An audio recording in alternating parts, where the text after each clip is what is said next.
When I got the crisp $50 bill in advance, I figured my client had a heart of gold. But after I was beat up, double-crossed, and shot at, I realized just how hard a heart of gold can be. From the pen of Raymond Chandler, outstanding author of crime fiction, comes his most famous character as CBS presents The Adventures of Philip Marlowe.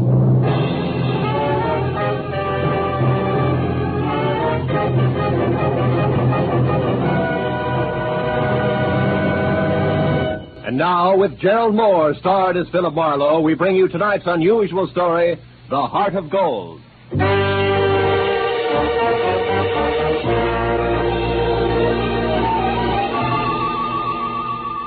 I had spent the day trying to decide how to spend the day, and finally convinced myself Sunday afternoon was a good time to catch up with neglected bookkeeping.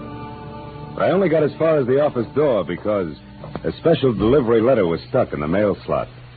I ripped it open and watched a crisp $50 bill flutter to the floor.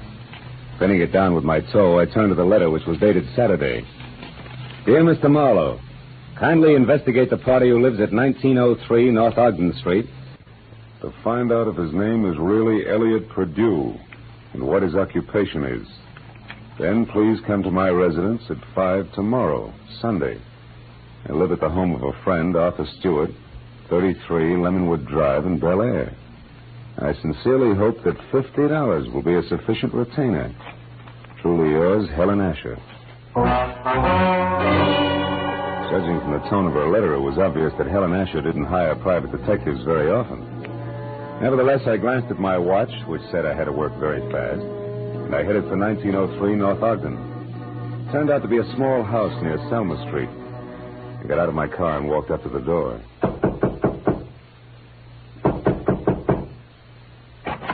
Good afternoon, sir. You the resident here? That's right. What do you want? I represent the Dr. Potter poll of public opinion. I'd like to ask you a few questions regarding... Sorry, but I don't have any opinions to express. Oh, even the opinions of a man with no opinions are important to us. Now, let's just let me step inside here, get out my notebook. There we are.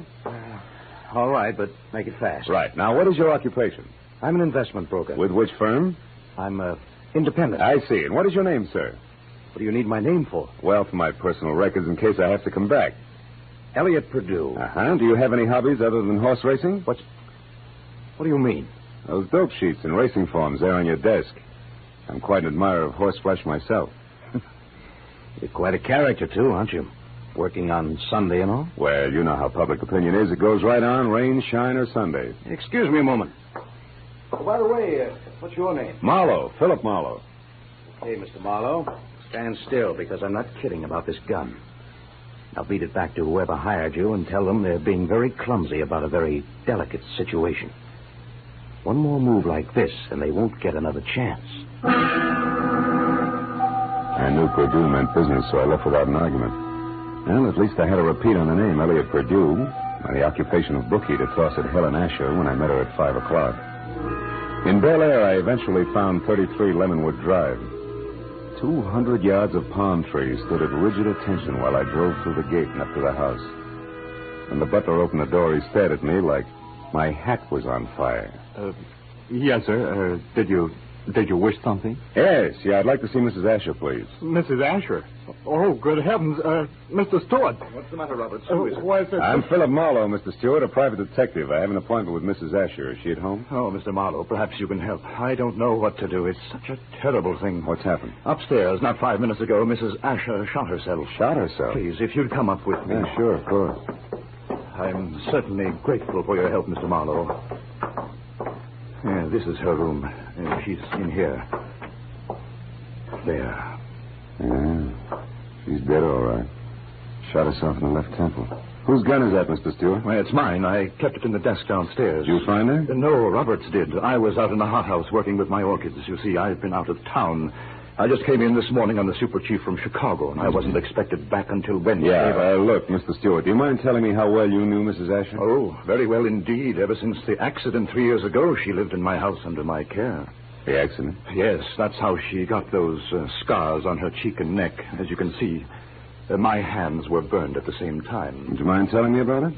Well, I was living in Canada at the time. One day, my wife Florence and I went to a camp near Quebec, and we met Helen Asher our first day there. She was a pathetic, lonely woman, a widow. Oh? That very night, while she was visiting us, the oil stove in our cabin exploded. Oh. Florence, my wife, was killed. And Mrs. Asher was severely burned. It was ghastly. I can imagine. Mrs. Asher had no one, so I thought the least I could do would be to care for her, since I knew the accident had been caused by sheer carelessness on my part. You took over full responsibility for her? Yes, I did everything I could think of, but she never quite got over the shock of that night, and now this. It's horrible. Have you notified the police yet? No, You no. better do it right now. Yes, I'll go right downstairs and call them. The dead woman on the floor had been beautiful once. No doubt about it. This was my client, and a certain $50 bill was burning a hole in my pocket. I wandered over to a writing table, and as I looked down, I noticed that the Sunday sheet had been torn off the memo pad. It bothered me. Tomorrow should mean nothing to a suicide, yet Mrs. Asher's memo pad showed Monday already. The sheet was blank, but on a hunch I tore it off and stuck it in my pocket. I was about to turn away when I saw a book of matches from the Conga Club. So I picked that up, too, and then I left. I drove around for some time trying to figure things out. Then I went down to police headquarters to see one Lieutenant Ibarra. It's suicide as far as we're concerned, Marlowe. Everything checks. Mrs. Asher was despondent and she killed herself. She didn't leave a suicide letter, but they don't always. How'd you get in on this? Well, she paid me $50 in advance to air out a small-time bookie or worse named Elliot Purdue. Incidentally, what's the background on Arthur Stewart? Oh, he's a big-money fashion designer. Started his business on his wife's insurance. She died in an accident in Canada. He did a lot for Mrs. Asher because he felt responsible. Yeah, I know all that. But was she left-handed? Did Stewart come in on the Super Chief this morning, and was it the butler that found the body? That's right. We checked it all. Ah. Hey, look, Phil, do you have any good reason to think this isn't suicide? No, not really. It's just that $50 in advance that bothers me, I guess. Oh, by the way, I've got a piece of paper I'd like the boys in the lab to run a test on, okay? Sure, Casey will fix you up. Marlowe, I figure suicide now, but I can always change my mind.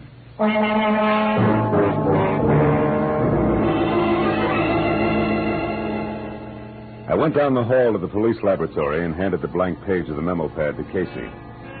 10 minutes later, he explained that the impression showed a left-handed person had written a number, Bradshaw 711, with a wide-point fountain pen, probably on the page just above the one I'd given him.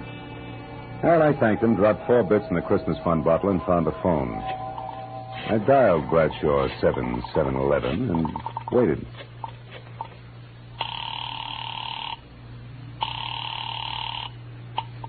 Hello? Hello? Who's this? The man in the moon. Come up and see me some other Hey, time. wait a minute. I like your voice. And besides, 711 is a very lucky number. 3 passes in a row. But don't let it fool you, Jack. The answer is no dice. Goodbye. Yes, well. I gathered she was in no mood for playing, so I decided to be strictly business and dialed again. There was no answer. I let it ring for some time, but Miss Golden's voice obviously wasn't taking any more anonymous calls. I'd left only the long shot, the book of matches I'd found on Mrs. Asher's desk.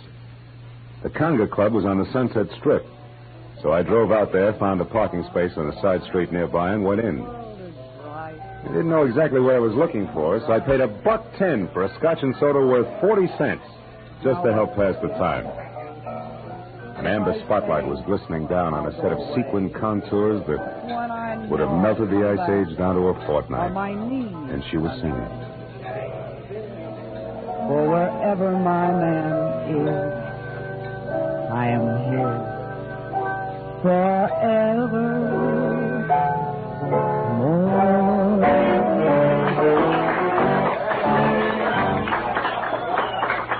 I knew it was Bonita, the Conga's featured songstress, and I knew something else, too. There was no mistaking that voice. She was the girl with the lucky phone number. I wrote her a note, called a waiter to the table to deliver it, and then sat back to watch her as she glided over and sidled into a chair opposite me. It was your penmanship that intrigued me, Mr. Malott. It was your voice and so forth, mostly the so forth, that got me, Bonita. Would you care to decipher the Sanskrit you called a note? The waiter said you wrote it. Sure. It says important business. That's an idiom. Yes. If you wanted to talk turkey, how would you translate it? Do you know a woman named Helen Asher? Not that I remember. Why? Well, your phone number showed up on a memo pad. How do you account for that? How should I know? Maybe she intended to call me up. Look, you're quite a handsome man, Mr. Marlowe. But you look silly with your nose bent. Why do you keep sticking it into other people's business? Because besides being paid for it, it sometimes leads to meeting interesting and beautiful people. Present company included. What do you want? Mrs. Asher killed herself tonight. Mrs. Asher's dead? Yeah. And considering you said you didn't know her, you look very put out about it. All right. Marlowe, you win. But let's not talk about it here. Finish your drink while I get out of this costume. Then meet me outside by the front door in 10 minutes.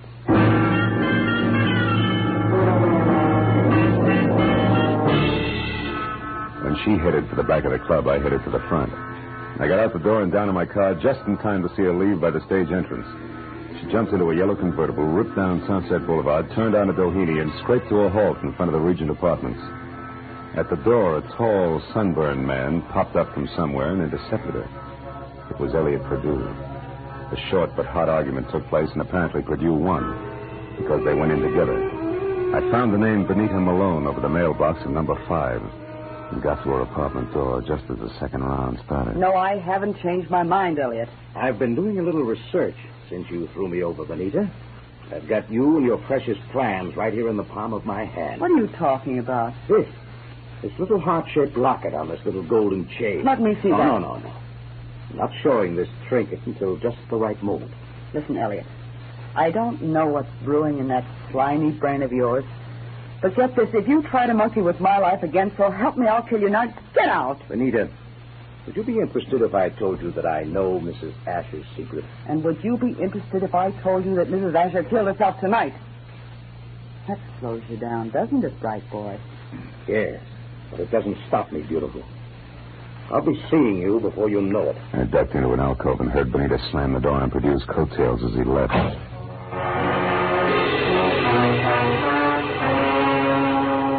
So, now I knew that Perdue, a locket, and Benita Malone added up some way to a bullet in the head for a scarred woman with a secret. I went back to my car and drove out to Stewart's house in Bel Air. When you were here before, Marlowe, I was so upset I hardly realized you were a private detective. You had an appointment with Mrs. Asher. Had she hired you? Yes, to investigate someone, but she didn't live long enough to give me the details. Now, what sort of trouble could she have been in to have needed a private detective? I don't know. But perhaps you can help me find out by answering a few questions. Anything at all, Mr. Marlowe. Does the name Elliot Perdue mean anything to you, Mr. Stewart? Elliot Perdue? No, I'm afraid not. How about Benita Malone? Yeah, I've never heard of her. You know anything about a heart-shaped locket on a gold chain? A locket? A gold locket? Yeah. Mrs. Asher had a heart-shaped gold locket. Where'd she keep it? Well, upstairs in her jewelry box, I should imagine. Come on, let's have a look, huh? Yes. Right up these stairs here. This is her room, Marlowe. I know. I was here once before. Why? It's not here. It's not on her dressing table. Her jewelry box, it's gone, Marlowe. But you think that... Elliot Perdue has it. I can't understand this. What's the locket like? What's inside it? Just a picture. It was valued by Mrs. Asher because it was the only one she kept of herself the way she looked before the accident. Now, why would anyone else want that? I don't know. But when we get that locket, we'll get a lot of answers along with it.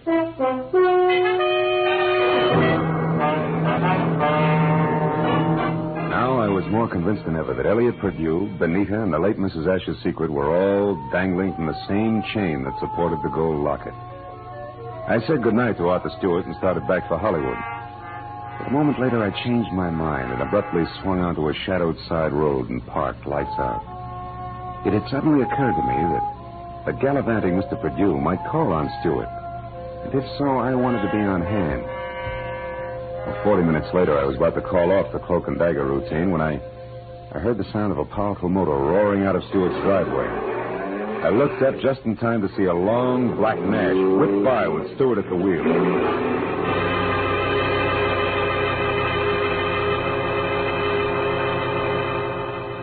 From the speed of the car, I was certain he wasn't going out for the morning papers.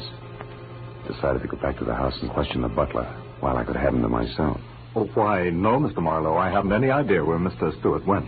I only know that he had a telephone call, after which he dashed out of the house highly upset. Well, maybe some sick friend needed sitting up with, huh? But tell me, Roberts, did you ever hear of a man named Elliot Perdue? Oh, yes, sir. He called on Mrs. Asher here once or twice while Mr. Stewart was away on business. When did you last see this Mr. Perdue, Roberts?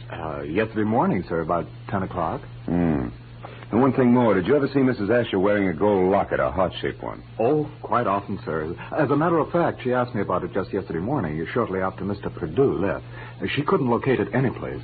A singular coincidence, huh? Oh, by the way, what do you know about a singer named Benita? Benita? I've never heard of her, sir. Are you sure she's never been out here as Mr. Stewart's guest? Why, I'm positive, sir. Mr. Stewart never has any ladies out here, of any kind. Oh? Doesn't that strike you as being strange, Roberts? After all, Mr. Stewart's a very eligible widower. Widower, yes, Mr. Marlowe, but philanderer, no. Good night, sir.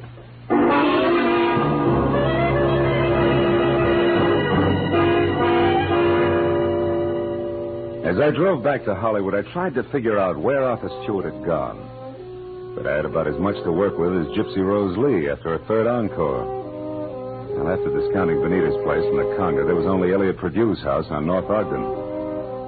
15 minutes later, I walked up to it, but the place was as dark and as quiet as the inside of a coffin. I was about to turn back to my car when suddenly I caught the reflection of a sliver of light bouncing off the glass in Mr. Perdue's living room. I found the back door lock easy to bluff. A moment later, I stepped into the living room. Marlowe, how did you know I was here?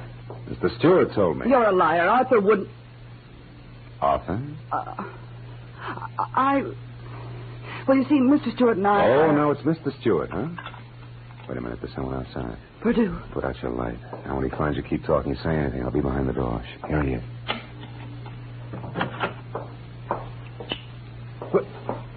Well, Benita. What a waste of time, my dear. While you've been here rearranging my socks, I've been talking to your boyfriend with the locket safely tucked away right here in my breast pocket. How clever of you. How absolutely ingenious. It's a bit late for nasty words between us, Benita, because possession of you was part of the bargain I struck with Mr. Stewart. You see, What are you staring at? My big blue eyes, Perdue. Don't move or I'll blast you. You'll do nothing. No. Get the gun, Benita. Now, Perdue, we'll play some more. Now the gentleman's breast pocket. Ah, here it is, Benita. Safe and sound. Which is just the way I want it, Phil. What? My own gun. Why, you beautiful The locket, snake. Marlowe. Come on, I get nervous with one of these things in my hands. Throw it here. Thank you. Now, when I leave, Phil, don't come after me, because I'd hate to fill you full of little holes. Good night, dear.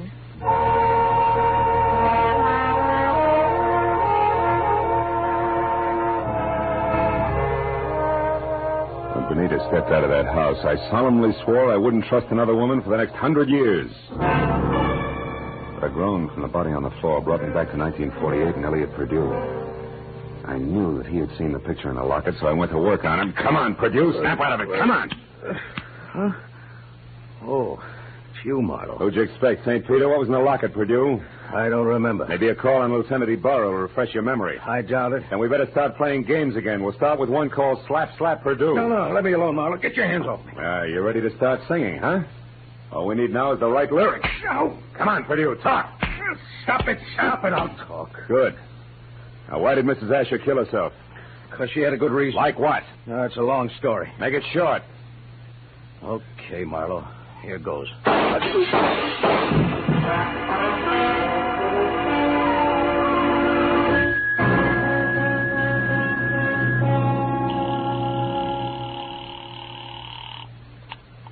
Lieutenant Ibarra speaking. Marlowe Ibarra. There's a 5-minute-old corpse lying in his living room at 1903 North Ogden. Name is Elliot Perdue. 3 shots through a closed window.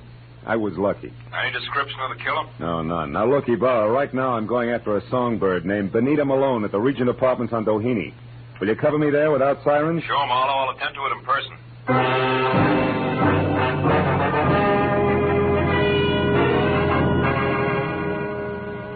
It was only a healthy centerfield's peg from Perdue's house to Benita's.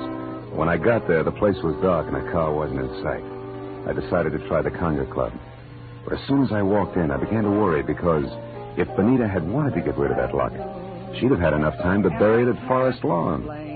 But I didn't know Benita, because Miss Oomph herself was singing in the amber spotlight, and dangling from her soft white neck was the heart-shaped gold locket.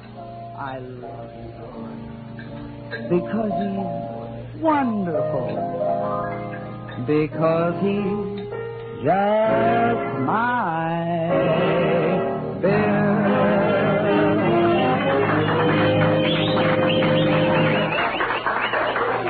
When she caught my eye, she smiled like a maitre d', and the moment she was through with her song, she headed back in my direction. But before she got to me, I saw her give the high sign to an ape in a tuxedo. He looked at her and then across toward my table and left the room. I watched Benita glide across the floor in my direction. She was distinctly a thing of beauty. Well, Phil, what do you think of my singing? No, I'm just crazy about it. That and your jewelry. Especially that locket, family heirloom. Mm-hmm. It was more or less handed down to me, generation to generation. That's an old Spanish custom. Yeah, so I've been told. And I imagine tradition prohibits your parting with it, huh? That's right. Unless, of course, someone with oodles of money offers me lots of it in exchange. Then naturally I'd be obliged to part with it. I don't think you'd feel obliged to your mother on the second Sunday in May. Besides, I don't have oodles of money. Oh, you should have told me that earlier. Goodbye, good looking. Hey, wait a minute. We couldn't do any business in a minute. And don't follow me if you want to stay pretty.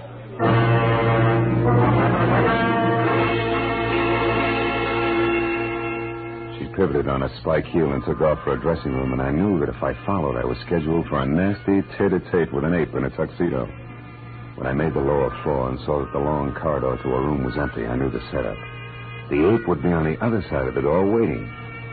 Benita still had my gun, so I got the nearest substitute for a blackjack, a full bottle of Paul Masson champagne. Then I walked noisily down the corridor as far as her door and knocked. Turned the knob slowly, kicked the door open, and stood clear. It worked.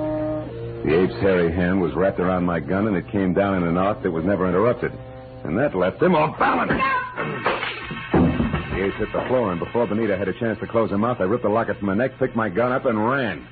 I didn't stop until I collapsed against the store window. Then I opened up the locket. 2 minutes ran out on me before I realized what was wrong with the picture. Then I knew. Arthur Stewart's home in Bel Air was my next stop.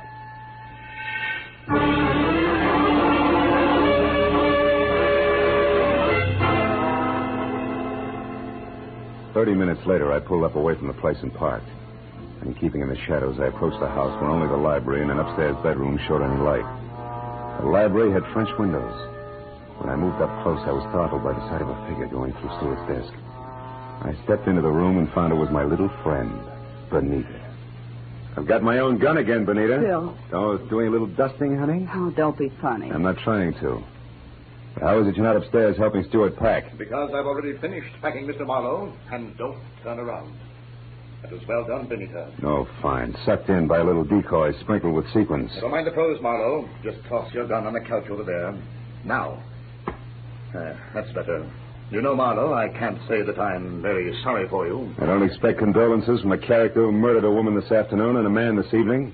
You killed Mrs. Asher? Yes, and that blackmailing scum Perdue as well. But both murders were very necessary, Benita. Even as Marlowe's here will be. Come over here, Benita, behind me. Hurry, Arthur, let's get out of here. Don't worry. And now, Mr. Marlowe, it's time for you. Well, thanks, Benita. You swing a beautiful bookend. You know, I had you figured all wrong. No, don't mention it, dear. I heard the cops coming anyway. You sweet child. We're in here, Ibarra, all of us. Oh, I figured you'd be out here when you didn't show up at that Songbird's place.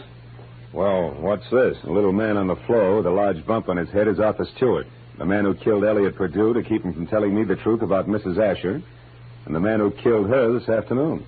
So Mrs. Asher didn't commit suicide after all. No, but she wasn't murdered either. She died in that accident in Canada 3 years ago. What are you talking about? Well, the woman that Stewart killed here this afternoon wasn't Mrs. Asher. It was his wife, Mrs. Florence Stewart. You see, there must have been a mix-up in identifying the bodies of the two women at the time of the accident. Mm-hmm. Stewart and his wife had Mrs. Asher buried as Mrs. Stewart. Then they collected the insurance. Neat, huh? Yeah. But what happened? Yeah, it's simple. Stewart got bored with his scarred and unattractive wife, and he started running around with choice little numbers. Like Benita here. Phil, honest, I didn't know a thing about this. Stewart told me that Mrs. Asher depended on him so heavily that she'd be crushed at his seeing another woman. But I didn't know she was his wife. Marlowe, how do you figure this all out? From a locket that belonged to the woman we knew as Mrs. Asher. It had a picture of Stewart and Mrs. Asher taken in dress clothes before she was scarred. Yet Stewart claimed that he and his wife had only met Mrs. Asher the day of the accident, and on a camping trip at that. But, Phil, I saw the picture, too, and I didn't figure that out. That's because you were too busy trying to figure just how much the locket was worth to Arthur Stewart, or to anybody, in cold cash. You were blinded by all the dollar signs in front of your eyes, baby. Why, Phil, how can you say such things?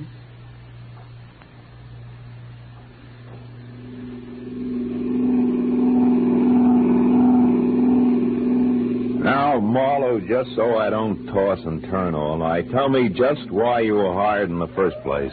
Well, Ibarra, it goes something like this. When Perdue knew that he was losing Benita to Stewart, he decided to check up on the opposition. And he not only found out what he wanted to know, but he found out a lot of things, too, that he didn't want to know. Mrs. Stewart, the late Mrs. Asher, became suspicious of his questioning, and incidentally of her husband. So she sent for me. Well, Marlowe, Stewart certainly had me fooled. I doped him out to be a very generous guy, a great benefactor who was doing the right thing for a lonely, unfortunate woman. Yeah, looked like he had a heart of gold, all right. But a funny thing, Ibarra, in the end, it was this heart of gold, this locket here, that got him. Mind if I keep it? Not at all. You had a tough enough time getting hold of it. Good night, Phil.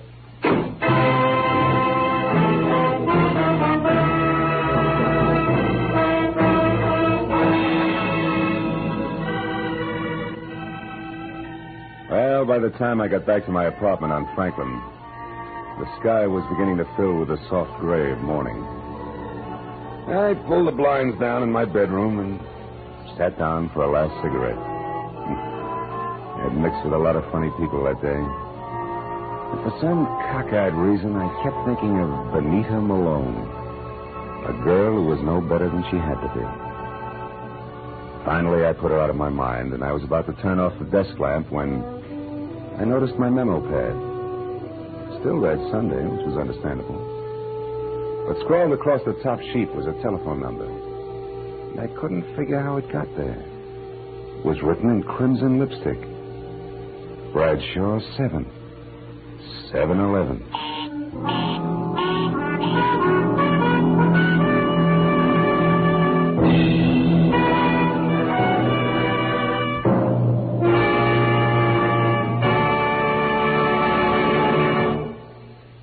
The Adventures of Philip Marlowe, created by Raymond Chandler, stars Gerald Moore and is produced and directed by Norman MacDonald. Featured in tonight's cast were Gloria Blondell, John Daner, Jack Moyles, and Ben Wright. Detective Lieutenant Ibarra was played by Jeff Corey. The special music was conceived and conducted by Richard Orant.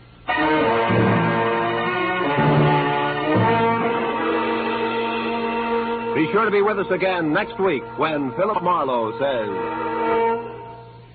They were all after it. An importer, a beautiful woman, a nut, and a guy I couldn't figure out. But before we were through, one was in the hospital, two were in the morgue, and the fourth was waiting for the hangman. All that because of a blue burgonette, something I'd never even heard of before.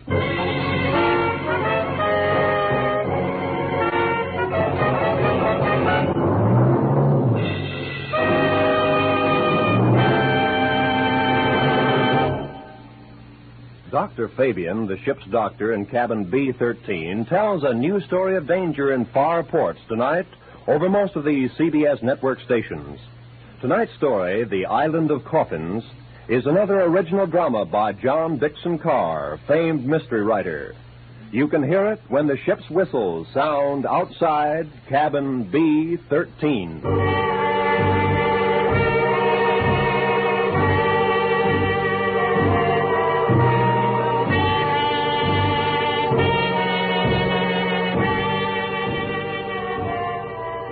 This is Roy Rowan speaking. This is CBS, the Columbia Broadcasting System.